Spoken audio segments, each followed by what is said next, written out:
Magluto na naman tayo ng tinola, mga boss ka-idol. Palaging tinola.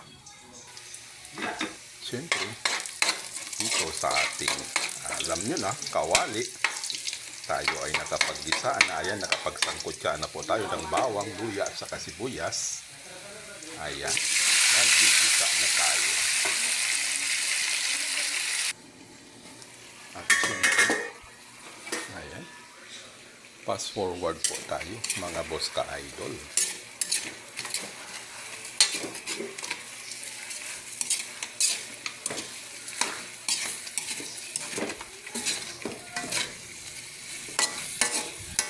Ito rin ang pamamaraan para mabilis po magmantika ang ating mga niluluto. Kailangan din natin halu-haluin.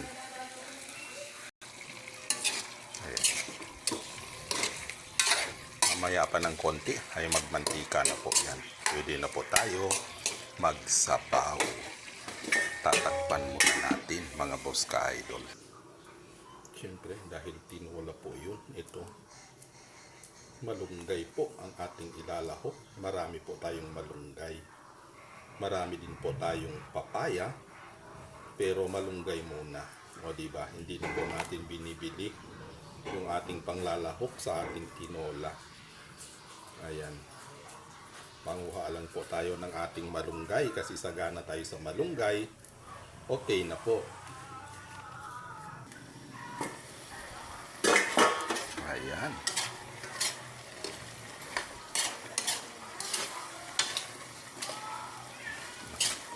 Nagsisimula na po siya magigisa sa kanyang sariling mantika, mga boss ka-idol. Pero hayaan lang muna natin na ganyan hanggang lumabas pa po yung ibang mantika bago tayo magsabaw para malasa itong ating tinola. Ayan na po. Siyempre, halo-haluin natin. Nagigisa na po sa kanyang sariling mantika itong ating tinola. Ayan po. Ito po ang sekreto ng malasang tinola, mga boss ka-idol.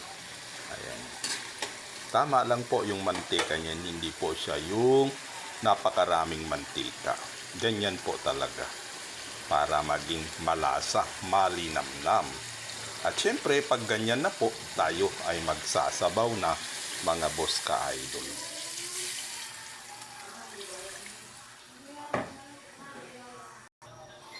At syempre, dadagdagan natin ang sabaw. Ayan po, mga boss ka-idol. Dahil tayo ay nagdagdag ng sabaw, magdagdag din po tayo ng kaunting asin. Antayin lang po natin na kumulo yan bago natin ilagay yung ating panglalahok na malunggay. Palaging tinola na may malunggay. Ayan. Takpan muna natin. Antayin natin na kumulo yan, mga boss ka-idol. Yan na yan. Fast forward po tayo, mga boss ka-idol.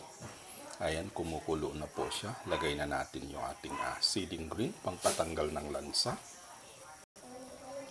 Siyempre, pag ganyan na kumukulo na, ay ilagay na rin natin itong ating panglalahok na malunggay. At maglagay na din po tayo ng ating pampalasa, mga boss ka-idol, para maging masarap itong ating tinola. Tinolang manok na may malunggay. Ayan.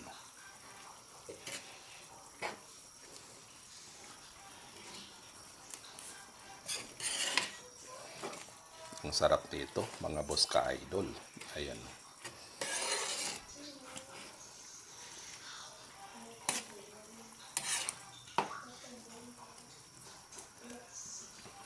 At syempre, titikman po natin yan kung okay na po yung kanyang templa. Ayan.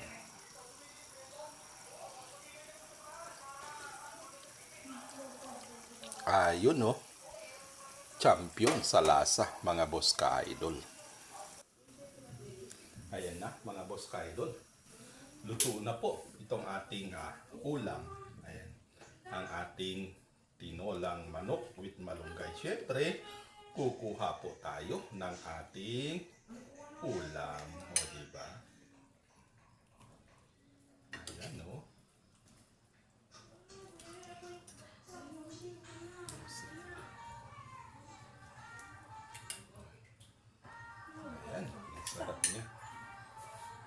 dito na lang po ang ating video. Maraming salamat sa pagpanood.